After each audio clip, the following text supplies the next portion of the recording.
देखो हमने third lecture में क्या किया था, थर्ड लेक्चर में हमने ये पढ़ा था कि पोटेंशियोमीटर क्या है और किस काम में आता है। तो इंट्रोडक्शन भी आपको क्लियर करवाया था मैंने, किस काम में आता है, किस प्रिंसिपल पे काम करता है। तो फर्स्ट प्रिंसिपल क्या है अपना, पोटेंशियल ग्रेडियंट, यानी कि पोटेंशियल ग्रेडियंट पर यूनिट लेंथ कितना पोटेंशियल इंक्रीज हो रहा है या डिक्रीज हो रहा है। तो आप यहाँ से आप यहाँ तक जाते हो तो पर यूनिट लेंथ कितना पोटेंशियल फॉल होता है, वो पोटेंशियल ग्रेडियंट है।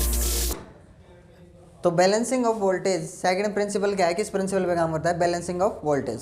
तो एक बार मैं पोटेंशियल ग्रेडियंट पे दोबारा आता हूँ। पोटेंशियल ग्रेडियंट क्या है, V बाई एल। हमें पता है K की वैल्यू कैसे निकालेंगे, V बाई एल, यानी कि per unit length fall in potential या decrease in potential per unit length. जैसे जैसे आप जाओगे इधर पोटेंशियल फुल है, इधर पोटेंशियल जीरो, क्योंकि किससे जुड़ा है, नेगेटिव टर्मिनल से। बीचों बीच आप देखोगे पोटेंशियल कितना मिलेगा, हाफ, है ना। एक एक मिलीमीटर में ऐसे हमने पोटेंशियल की वैल्यू फाइंड आउट की थी। अब पोटेंशियल ग्रेडियंट जो है उसको मैं बहुत छोटा करना चाहता हूँ। काम की बात है, ध्यान से सुनिए। पोटेंशियल ग्रेडियंट की वैल्यू को मैं बहुत छोटा करना चाहता हूँ, तो तरीका क्या है, या तो हम न्यूमरेटर को छोटा कर दो, ठीक है। न्यूमरेटर को छोटा कर देंगे, कितना वोल्टेज लेंगे, 1 वोल्ट। लेंथ कितनी ले रखी है हमने उस वायर की, 1000 मिलीमीटर। अरे 100 सेंटीमीटर या 1 मीटर एक ही बात है। तो 1000 मिलीमीटर हमने लेंथ उसकी ले रखी है। तो एक एक mm में आपको कितना पोटेंशियल मिलेगा, ऐसे 0.001 वोल्ट पर मीटर, यानी कि एक एक मिलीमीटर आप ऑब्जर्व करोगे तो आपको कितना पोटेंशियल मिलेगा, आपको 0.01 वोल्ट पर मीटर। आया कि नहीं समझ में। पर मीटर की जगह पर mm यूज़ करना चाहिए मेरे को, क्योंकि अभी यूनिट क्या लगा रखी है मैंने। हाँ, वैसे तो ऐसा यूनिट क्या है, वोल्ट पर मीटर, लेकिन पर mm यूज़ कर रहा हूँ तो पर mm, समझ में रहा है।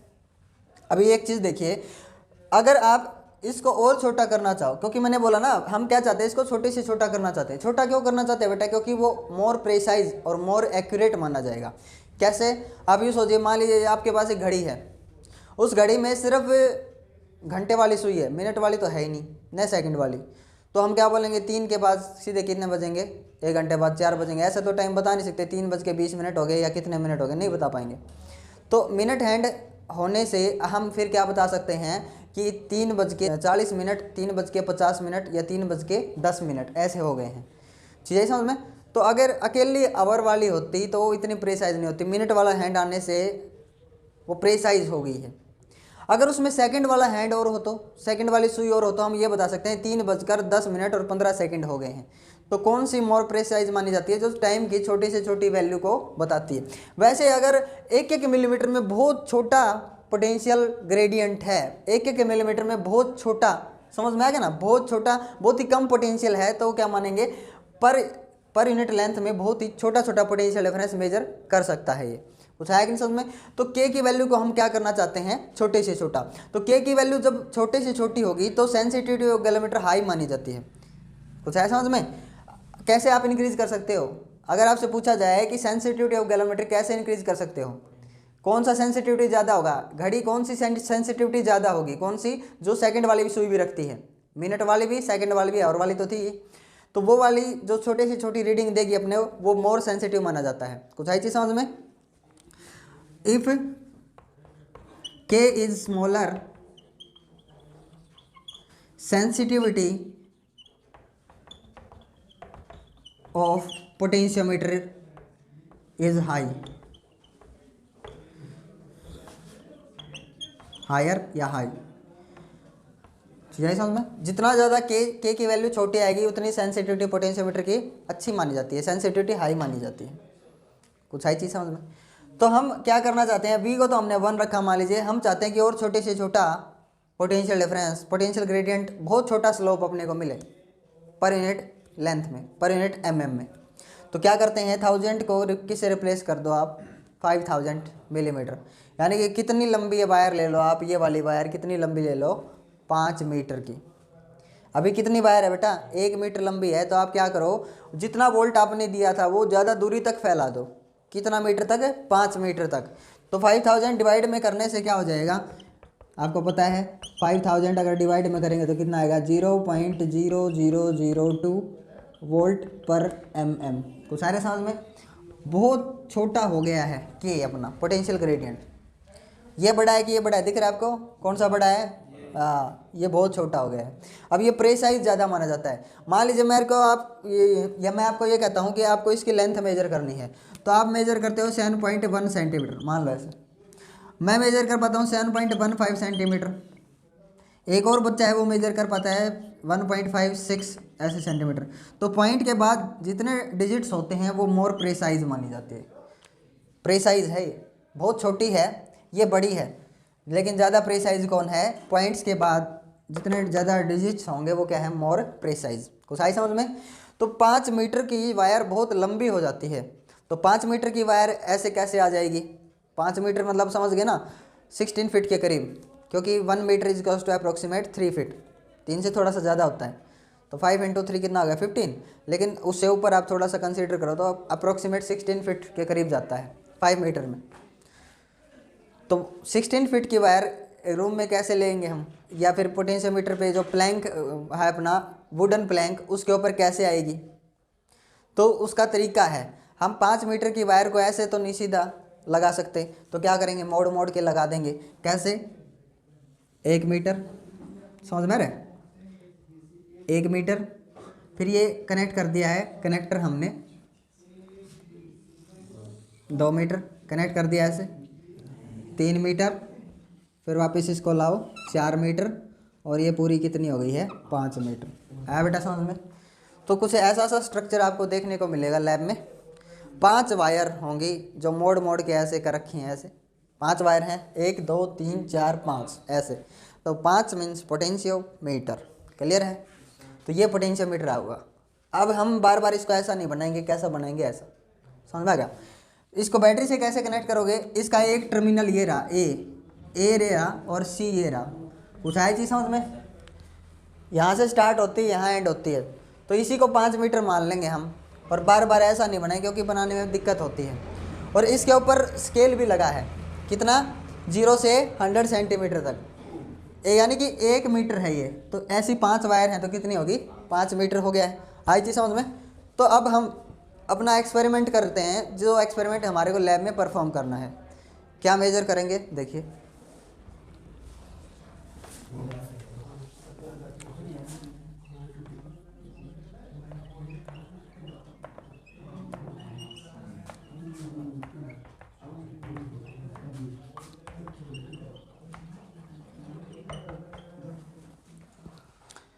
देखो भाई, अपना इसमें क्या एक्सपेरिमेंट रहता है? हमारे को किसी एक अननोन सेल की ईएमएफ फाइंड आउट करनी है, किसी एक अननोन सेल का ईएमएफ।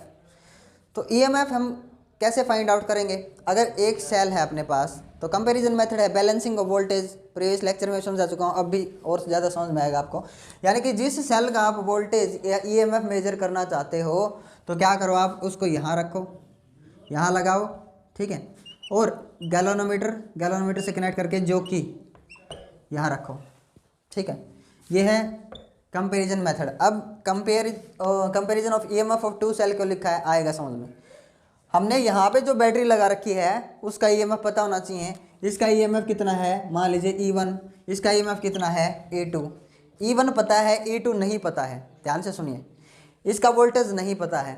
मान लीजिए ये 6 वोल्ट की बैटरी है, मान लो 6 वोल्ट की अगर बैटरी है, तो फिर यहाँ से यहाँ 6 और यहाँ कितना होगा? 0। फिर आप माइनस करो, 6 - 0 कितना पोटेंशियल डिफरेंस मिल गया आपको? 6 वोल्ट मिल गया ना। तो 6 वोल्ट पूरे ऐसे 5 मीटर में फैल गया है। 5 मीटर है, इसको ऐसे मानना है। वैसे तो 1 मीटर है, लेकिन 5 वायर मोड़ रखी हैं ऐसे हमने, तो 5 मीटर बन गई है ना। बस अभी ध्यान से देखिए, आप जिधर भी जॉकी को रखोगे, जिधर जॉकी को आप टच करोगे, इधर बीचों बीच टच करते हो तो आप कितने वोल्ट पर टच करोगे? यानी कि 3 वोल्ट पर। 6 वोल्ट तो पूरे में है, यानी कि पूरी पावर को टच नहीं किया आपने सिर्फ इतनी सी हाफ पावर को टच किया है। तो अगर इसकी पावर ज़्यादा होगी, किसकी? इसकी। देखो ये चार्जेस को कैसे घुमाएगी बेटा? ऐसे ऐसे भी तो घुमाना चाहती है ये वाली बैटरी, ऐसे। ये किधर धकेलना चाहती है? ऐसे, इस सर्किट में ऐसे चलाना चाहती है चार्जेस को। लेकिन अगर इसकी पावर ज़्यादा हुई, मान लीजिए आपने यहाँ रख दी जॉकी को, यहाँ रख दिया, यहाँ 3 वोल्ट पे टच कर दिया, आपने क्या देखा? इसकी पावर ज़्यादा थी, ये चार्जेस को ऐसे धकेल रही थी, यानी कि गैल्वेनोमीटर की सुई मान लीजिए ऐसे डिफ्लेक्शन दिखाई दिया। आपको समझ में आ गया? डिफ्लेक्शन है यानी करंट फ्लो कर रही है एक डायरेक्शन में।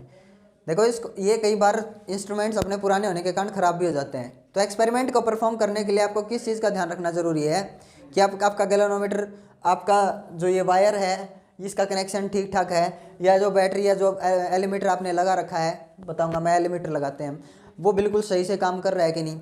आप एक्सपेरिमेंट तो करने लगे, आपको पता ही नहीं आपका गैल्वेनोमीटर ख़राब है, एक्सपेरिमेंट करने लगे उसमें डिफ्लेक्शन ही दिखाई देता, फिर आप सोचोगे हो सकता है हमारा ये अरेंजमेंट ख़राब हो।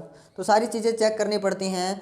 कहीं पे कोई जंग वगैरह लग रहा है वायर में, कार्बन वगैरह आ जाता है कई बार, तो सारी चीज़ें चेकआउट करनी पड़ती हैं। आप एक्सपेरिमेंट करने लगे, आपका जो ये वाली बैटरी है, ये वाली बैटरी ख़राब है, इसका कोई ईएमएफ ही नहीं है, तो एक ही डायरेक्शन में करंट फ्लो करवाता रहेगा। तो चेक करने का बेस्ट मेथड क्या है, एक बार इधर टेक के देखिए जॉकी को और एक बार इधर रख के देखिए। जब इधर रख के देखोगे तो डिफ्लेक्शन एक डायरेक्शन में होगा, इधर रखोगे तो डिफ्लेक्शन इस डायरेक्शन में होगा। क्या चीज़ समझ में आई? जब आपने इधर रखा तो यानी कि फुल पावर को टच किया और करंट ऐसे फ्लो किया इसके अंदर से, तो डिफ्लेक्शन एक डायरेक्शन में। और जब इधर टच किया आपने, यानी कि बिल्कुल थोड़ा सा पोटेंशियल को टच किया, थोड़ी सी पावर को, इसकी थोड़ी सी पावर को टच किया आपने, फिर करंट कैसे फ्लो करवाएगी ये ऐसे, फिर डिफ्लेक्शन अलग डायरेक्शन में होना चाहिए क्योंकि करंट की डायरेक्शन चेंज होगी। आपने इधर टच किया तब भी डिफ्लेक्शन उसी डायरेक्शन में, इधर टच किया तब भी डिफ्लेक्शन उसी डायरेक्शन में। इसका मतलब कहीं ना कहीं कोई गलती है, गड़बड़ है, एरर है। या तो आपका सेल खराब हो सकता है, गैल्वेनोमीटर भी खराब हो सकता है, फिर कनेक्शंस भी हो सकता है लूज हों, कनेक्शंस भी चेक करने पड़ते हैं। समझ में आएगा? तो एक्सपेरिमेंट परफॉर्म करते हुए बहुत चीज़ों का ध्यान रखना पड़ता है। ऐसा नहीं एक्सपेरिमेंट करने बैठ गए आप, सारी चीज़ों का ध्यान रखना पड़ता है। और सबसे बेस्ट मेथड क्या है चेक करने का, अपना प्रॉपर काम कर रहा है कि नहीं इंस्ट्रूमेंट। एक बार उधर टच करो, एक बार इधर, एक बार डिफ्लेक्शन उधर मिलेगा, जब दूसरी बार टच करोगे इधर तो डिफ्लेक्शन अलग डायरेक्शन में, तो आप समझ जाओगे बिल्कुल सही है सारा सिस्टम। समझ में? तो जब मैंने इधर टच किया, इधर बीचों बीच, तो मैंने देखा कि जो चार्जेस है उसको ऐसे घुमा रहा था ये वाला सोर्स। और फिर जब मैंने थोड़ा सा इधर टच किया, इस जॉकी को थोड़ा सा इधर टच किया, तो मैंने क्या देखा, चार्जेस को ये ऐसे घुमा रही है। इधर टच किया यानी कि कितने वोल्ट पे, 3 वोल्ट पे। इधर टच किया यानी कि इसका कितना पावर टच किया मैंने, सिर्फ 1.5 वोल्ट। अब किधर घुमा पा रही है ऐसे। तो मैं ऐसे हीट एंड ट्रायल करता रहा और ठीक यहाँ जब टच किया मेरे को, तो यहाँ नल पॉइंट मिल गया। कौन सा पॉइंट बोला जाता है बेटा? Null point. नल पॉइंट मतलब जहाँ पे गैल्वेनोमीटर की करंट क्या हो जाती है, 0। आई जी फ्लोइंग, न तो ऐसे फ्लो कर रहा है न ऐसे करंट। आई जी मतलब करंट ऑफ द गैल्वेनोमीटर। समझ में? तो उस टाइम पे यहाँ पे रोक देंगे हम और इसकी लेंथ मेजर कर लेंगे। और के की वैल्यू को अपने को पता है क्योंकि उसका ईएमएफ पता है, उसका ईएमएफ पता है। तो ईएमएफ पर यूनिट लेंथ आपको क्या मिल जाता है, वोल्टेज पर यूनिट लेंथ। के की वैल्यू मिल जाएगी ना, पोटेंशियल ग्रेडियंट मिल गया आपको। तो पोटेंशियल ग्रेडियंट मिल गया है आपको, तो इतना वोल्टेज आप मेजर कर सकते हो नहीं, इतनी लेंथ में वी, इतनी लेंथ में कितना वी है, ये लेंथ है L1। तो वी निकालना चाहते हो तो क्या कर दो, के इंटू L1। तो आपने निकाला, के की वैल्यू रखी और इस लेंथ की वैल्यू रखी क्योंकि नीचे मेजर करने के लिए मीटर लगा हुआ है, और ऐसे के और एल की वैल्यू आपने रखी तो वैल्यू आई 2 वोल्ट। यानी कि इधर टच कर रहे थे तो कितना था, 3 वोल्ट। तो करंट एक अलग डायरेक्शन में था क्योंकि इसकी ज़्यादा पावर को टच किया, कम पावर को टच किया इसकी कम पावर को, तो ऐसे करंट फ्लो करवा रही थी। ये वाली बैटरी इसकी ताकत ज़्यादा पड़ गई थी, ऐसे करंट फ्लो करवा रही थी। और जब आपने यहाँ टच किया तो आपको नल पॉइंट मिला और आपने देखा ऐसे कैलकुलेट की लेंथ वगैरह सारी चीज़ों को रखा फॉर्मूले में, तो आपको वोल्टेज कितना मिला, 2 वोल्ट। यानी कि इस सेल का वोल्टेज कितना है अपना, 2 वोल्ट।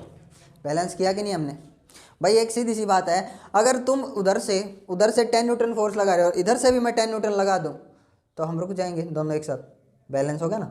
मतलब 10 न्यूटन उधर से लग रहा है तो इधर से भी कितना लग रहा है, 10 न्यूटन, एक ही बात है। कुछ आई चीज़ समझ में? तो ऐसे बैलेंस करते हैं। अब ये क्या चीज़ लिखी है मैंने, ईएमएफ ऑफ 2 सेल्स, ये इसलिए लिखा है क्योंकि अपने पास ये बैटरी नहीं होती है लैब में। हम क्या यूज़ करते हैं, एलिमीटर्स यूज़ करते हैं ताकि केमिकल अपना वेस्ट ना हो। क्योंकि क्या भरा जाता है नॉन रिचार्जेबल सेल्स में, केमिकल्स, इलेक्ट्रोलाइट से एनर्जी लेते हैं ना। तो हम चाहते हैं कि अपनी एनर्जी वेस्ट ना हो, इलेक्ट्रिसिटी से हम डीसी करंट बना लेंगे एलिमीटर लगा करके। छोटा ट्रांसफार्मर, छोटा चार्जर टाइप होता है वो। तो यहाँ हम एलिमीटर लगाते हैं और एलिमीटर में हमें नहीं पता इसकी वोल्टेज कितनी है, कितना आउटपुट निकाल रहा है। तो हम क्या तरीका अपनाते हैं, तो हम 2 सेल लेंगे। कितने सेल लेते हैं हम, 2 सेल। और उस टाइम पे आपको के की ज़रूरत ही नहीं पड़ेगी क्योंकि अगर इसका ईएमएफ नहीं है ना आपके पास तो के की वैल्यू फाइंड आउट नहीं कर सकते आप, क्योंकि इसका EMF divide by total length रखोगे तभी तो के की वैल्यू आएगी। तो के की वैल्यू नहीं होती तो उस टाइम पे आप कैसे भी निकाल दोगे, इसका ईएमएफ कैसे निकाल दोगे आप, इसका वोल्टेज नहीं निकाल सकते। तो हम क्या करते हैं भाई, हम दो सेल लेते हैं। जब यहाँ पे एलीमीटर लगा है, हमारे को नहीं पता कितना वोल्टेज निकाल रही है ये एलीमीटर कितना वोल्टेज निकाल रहा है, तो हम क्या करते हैं, दो सेल लेते हैं। एक होता है स्टैंडर्ड सेल, जो करंट फ्लो करवाए अपने अंदर से या ना करवाए उसका ईएमएफ डाउन नहीं होगा। मैंने बोला था आपको स्टैंडर्ड सेल लेते हैं हम, एक स्टैंडर्ड सेल लेंगे और एक वो वाला सेल जिसका हमारे को मेजर करना है ईएमएफ या फिर पोटेंशियल डिफरेंस। तो हम दो सेल लगाएंगे।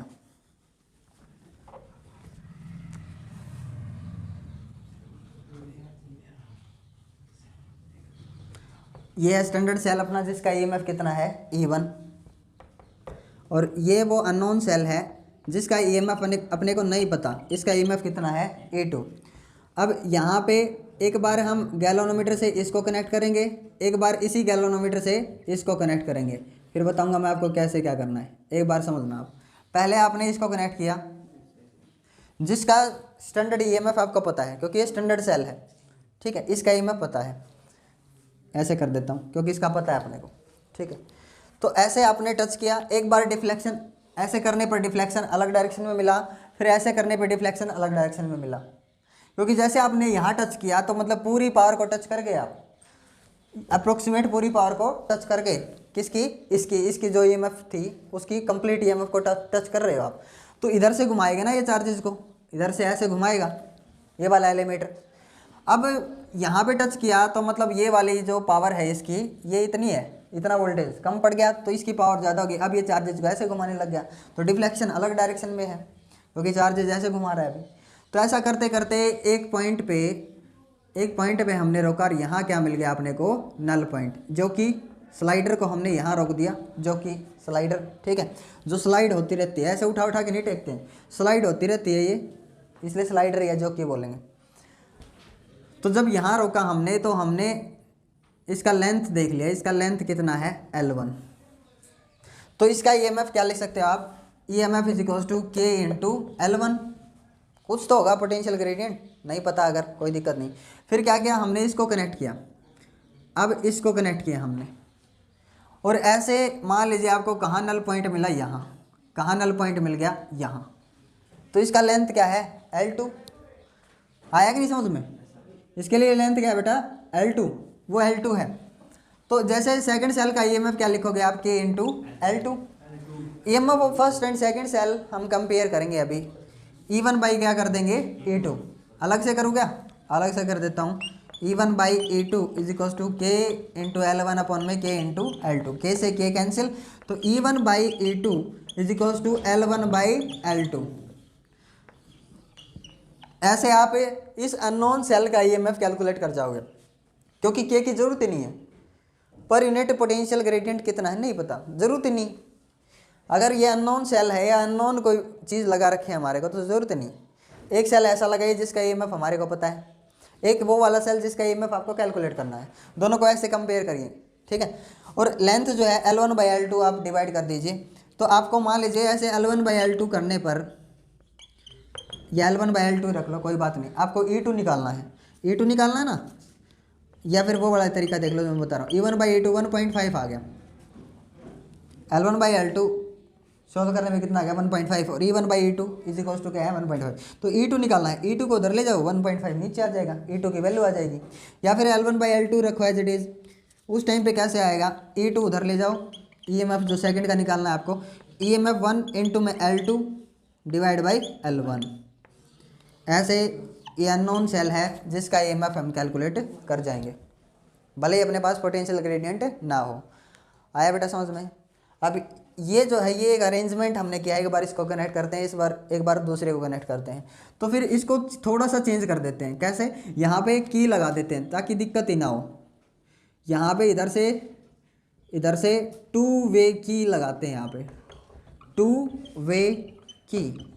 ये क्या है, जैसे ये बीच में मैंने एक ऐसी की लगाई है, जैसे मैं इसको कनेक्ट करना चाहूँ, देखो यहाँ स्विच है, मैं इसको कनेक्ट करना चाहूँ इसको कनेक्ट कर सकता हूँ, इसको कनेक्ट करना चाहूँ इसको कनेक्ट कर सकता हूँ, एक को बंद कर सकता हूँ एक को चालू कर सकता हूँ। 2 की लगा दी हमने, 2, समझ में आ गया। जब हमने इसको कनेक्ट किया, आपने इसको कनेक्ट किया, ये दबा दो, ये वाले की 1 और ये वाली की क्या है की 2 वे की लगा सकते हैं। की 1 को दबा करके पहला रीडिंग ले लो किसका, स्टैंडर्ड सेल का, और की 2 को दबा करके ऐसे आप इसको बंद कर दो, फिर इसकी रीडिंग ले लो, यहाँ आ गई L2।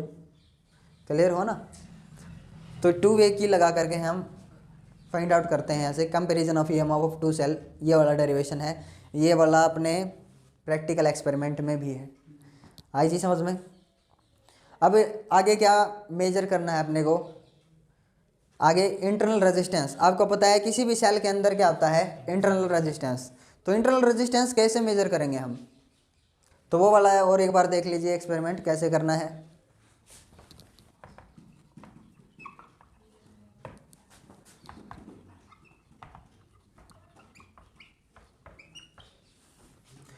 इंटरनल रेजिस्टेंस आपको पता है क्या है, जैसे मैंने आपको बताया था कि ये बैटरी का सिंबल है अपना प्लस माइनस, और इसके अंदर ये इंटरनल रेजिस्टेंस है।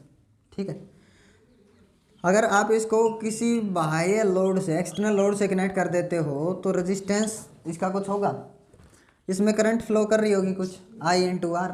इसका क्या निकाल सकते हो आप, पोटेंशियल डिफरेंस I मेजर कर करके। I आपको पता है, रेजिस्टेंस आपको पता है, तो पोटेंशियल डिफरेंस आ जाएगा इसके अक्रॉस। एक रिलेशन मैंने आपको और बताया हुआ है, क्या बताया हुआ है बताइए, V = EMF - IR। ये रिलेशन हमने पढ़ लिया था पहले, जब जिस टाइम पे हम EMF सोर्स ऑफ EMF पढ़ रहे थे सेल के बारे में, उस टाइम पे ये वाला रिलेशन था अपने पास।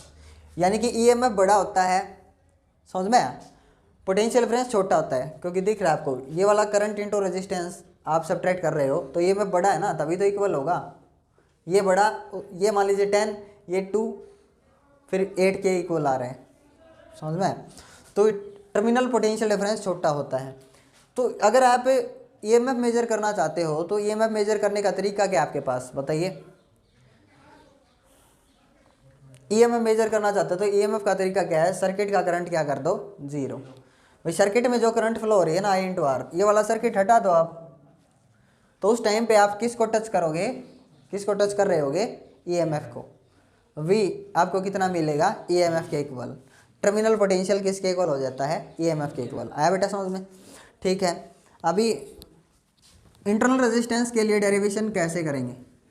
इंटरनल रेजिस्टेंस के लिए एक बार हम करंट फ्लो करवाएंगे, ठीक है, एक बार करंट फ्लो नहीं करवाएंगे। ध्यान से देखिए, इंटरनल रेजिस्टेंस का जो डेरिवेशन था उसका रिजल्ट क्या आया था, कुछ याद है, नहीं है याद, RE/B - 1, कुछ याद है, याद आया। इंटरनल रेजिस्टेंस का डेरिवेशन क्या था, रेजिस्टेंस, जो रेजिस्टेंस बाहर था लोड वाला, EMF डिवाइड बाय वोल्टेज और -1। तो ऐसा करने से आप इंटरनल रेजिस्टेंस मेजर कर सकते हो। तो आपको क्या चाहिए, जो रेजिस्टेंस आपने क्रिएट किया है उस सर्किट में वो वाली वैल्यू चाहिए। एक बार बैटरी का EMF चाहिए, एक बार उसका क्या चाहिए, पोटेंशियल डिफरेंस, टर्मिनल पोटेंशियल, और माइनस में क्या कर दो 1।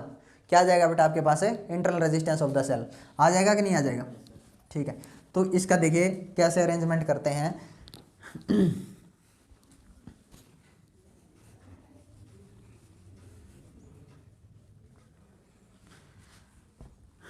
एक बार सेल को एज इट इज़ लगाएंगे, 2 वे की लगा देंगे। एक बार रेजिस्टेंस क्रिएट करेंगे, यहाँ लगा दिया रेजिस्टेंस बॉक्स, ठीक है, यहाँ की 1 और यहाँ क्या है, की 2, और गैल्वेनोमीटर को कनेक्ट कर दिया हमने जॉकी से। ठीक है भाई, हाँ, ये जॉकी से कनेक्ट कर दिया गैल्वेनोमीटर। अब पहले आप की 1 को प्रेस करेंगे, की 1 को क्लोज करोगे, की 2 तो ओपन ही है, दोनों ओपन है अभी। तो की 1 को क्लोज करेंगे, इसको क्लोज करेंगे पहले, फिर क्या करेंगे, इसको भी क्लोज कर देंगे, दोनों क्लोज रहेंगे। ये नहीं कि इसको क्लोज कर दिया ये ओपन, फिर ये क्लोज कर दी तो ये ओपन, नहीं, एक बार ये क्लोज करोगे फिर दोनों को ही क्लोज कर दोगे। चीज़ आई समझ में। तो जब आपने पहली की क्लोज की, इसका EMF कितना है, E1 या E मान लो, कोई बात नहीं, E मान लो, कोई प्रॉब्लम नहीं है। ठीक है, तो ऐसे आपने जब इसको क्लोज किया तो आपको जब इधर टच किया तो करंट अलग डायरेक्शन में फ्लो कर रहा था, ऐसे फ्लो कर रहा था। मान लो जब इधर टच किया तो ऐसे फ्लो कर रहा था, क्योंकि आपने ज़्यादा इसकी पावर को टच किया यहाँ टच करने से, समझ में। अगर आपने इधर टच किया तो कैसे करंट फ्लो करवा रही है ये, क्योंकि इसकी पावर ज़्यादा होगी, तो ऐसे करंट फ्लो करवा रही है ऐसे। तो हमने फिर ऐसे टच कर करा के हमारे को यहाँ क्या मिल गया, नल पॉइंट। यहाँ पे जो कि रख करके हमने क्या देख लिया, क्या क्या है यहाँ पे नल पॉइंट, और उसकी लेंथ मेजर कर ली। आई बेटा चीज समझ में। तो इसके लिए ईएमएफ इजिकल्स टू क्या हो गया, के इंटू L1। और क्या चाहिए आपको, V चाहिए ना। तो V कैसे आएगा, V तो टर्मिनल पोटेंशियल तो तभी आए जब ये करंट चालू कर दे, इसके अंदर क्या चालू हो जाए, करंट, सर्किट में लगा दें हम। सर्किट में लगाने के बाद आपको क्या मिल जाएगा, टर्मिनल पोटेंशियल डिफरेंस। कुछ आया समझ में। ये इक्वेशन तभी तो लिखी थी मैंने, V is equals to EMF minus IR। यानी कि आपको क्या चाहिए, आप करंट फ्लो करवाओ रेजिस्टेंस के साथ, तो EMF माइनस IR हो जाएगा और आपको क्या मिलेगा, V टर्मिनल पोटेंशियल डिफरेंस। अब एक चीज़ देखिए, आपने रेजिस्टेंस क्रिएट किया, आपको पता है आप रेजिस्टेंस की वैल्यू कितनी है, 2 ओम 5 ओम। यहाँ की निकाल दी, रेजिस्टेंस बॉक्स मैंने आपको दिखाया था, रेजिस्टेंस बॉक्स की एक की निकाल देंगे। तो हम क्या क्रिएट कर दिया हमने, रेजिस्टेंस। रेजिस्टेंस क्रिएट करने से क्या हुआ, हमने रेजिस्टेंस क्रिएट किया, करंट चालू हो गया, यानी कि एक्सटर्नल रेजिस्टेंस सर्किट में चालू हो गया है। आई चीज समझ में। तो I इंटू आर डेवलप हो गया कि नहीं। तो अब हमारे को ऐसे टच किया हमने, तो हमारे को नल पॉइंट मिला ऐसे यहाँ पे क्या मिल गया आपको, सेकंड नल पॉइंट। उस आई चीज समझ में। तो ये इसकी लेंथ कितनी है, L2, क्योंकि स्केल बता रहा है ना, लेंथ अलग अलग मिलेगी, कहीं पर भी मिल सकता है, कभी उस बात की टेंशन मत लेना, हो सकता है यहाँ मिल जाए नल पॉइंट, समझ में। तो लेंथ अलग होगी, ठीक है। तो उस टाइम पे V क्या आएगा, K इंटू L2। कुछ है बेटा समझ में। तो E और V की वैल्यू यहाँ रखेंगे, इंटरनल रेजिस्टेंस आ जाएगा R E by V. E by V क्या होता है, K upon L1 K upon L2 minus 1। K से K cancel out, resistance internal resistance of a cell क्या आएगा, L1 अपॉन में L2 माइनस 1। क्या ये हमें पता है, यस, क्योंकि हमने खुद ने क्रिएट किया है सर्किट में। L1 L2 पता है, यस, लगा रखा है ऑलरेडी, भी मेजर करने के लिए स्केल लगा हुआ है। -1 नहीं तो सब्ट्रैक्ट करना है, वैल्यूज को सोल्व करके -1 सब्ट्रैक्ट कर दो, बस क्या आ जाएगा, इसका इंटरनल रेजिस्टेंस कितना है। ऊंचाई चीज समझ में आया बेटा, समझ में। अब हम इतना ताम झाम क्यों कर रहे हैं, क्योंकि पोटेंशियल डिफरेंस मेजर करना है। क्या मेजर करना है, पोटेंशियल डिफरेंस। तो पोटेंशियल डिफरेंस मेजर करना है तो फिर आप वोल्टमीटर भी तो यूज कर सकते हो। ये पोटेंशियोमीटर क्यों यूज कर रहे हैं हम, क्या ज़रूरत पड़ गई अपने को ये यूज़ करने की, क्यों यूज़ करना पड़े, देखो, क्योंकि हम बैलेंसिंग वाला मेथड क्या मानते हैं, सबसे अच्छा मेथड है बैलेंसिंग वाला। एक क्या है, जब वोल्टमीटर आप लगाओगे, वोल्टमीटर यूज़ करोगे तो अपने चलने के लिए कुछ करंट ले लेगा वो। जब करंट ले लेगा और वोल्टमीटर का कुछ रेजिस्टेंस होगा तो सर्किट में से कुछ करंट खींच ली और अपने अंदर जो रेजिस्टेंस था उसके कारण पोटेंशियल डिफरेंस बढ़ जाएगा, समझ में आया। तो जब आप इन दो पॉइंट्स के बीच में पोटेंशियल डिफरेंस निकालने जाओगे तो कुछ तो उसके अक्रॉस बढ़ जाएगा पोटेंशियल डिफरेंस। 6 वोल्ट की बैटरी थी, आपने देखा, मैं देखूं दिखाएगा कितना, 4 या 3 वोल्ट, क्योंकि खुद के अंदर से भी कुछ पोटेंशियल डिफरेंस बढ़ गया I इंटू आर के फ्लो होने से, समझ में। और क्योंकि उसमें मोटर है, मोटर चलने के लिए क्या लेगी, करंट लेगी, उसमें मोटर है, घूमेगी नीडल, उसमें मूविंग पार्ट है, इसमें कोई मूविंग पार्ट नहीं है, चलने के लिए करंट भी नहीं लेता।